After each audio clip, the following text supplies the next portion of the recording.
Maswerteng tanghali po mga ka-STL. Narito na po ang resulta ng STL Batangas para sa araw na to, first draw. May 20, 2025, araw ng Martes.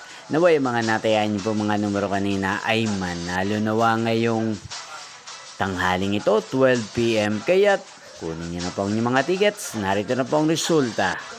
Ang mga numerong nanalo sa STL Batangas ngayong tanghaling ito, May 20, 2025. 12 PM. First draw result, 21 at 20 in exact order sa lahat po ng tumaya kanina sa STL Batangas para sa first draw ng 21 at 20. Congrats po sa inyo, panalo po kayo. At ngayong tanghaling ito sa STL Batangas, atin pong i-shoutout si Ate Jubel ng Batangas na nanonood din po sa channel na to. Shoutout po sa inyo, Ate Jubel. Sana po iswertein din ang mga numerong tinatayan nyo sa STL Batangas. At sana ay nasa mabuti po kayong kalagayan. Inyo pong napanood ang resulta ng STL Batangas channel na to, Roderick Hernandez TV. Magkita-kita pong muli tayo mamayang 4:30 PM. Thank you for watching.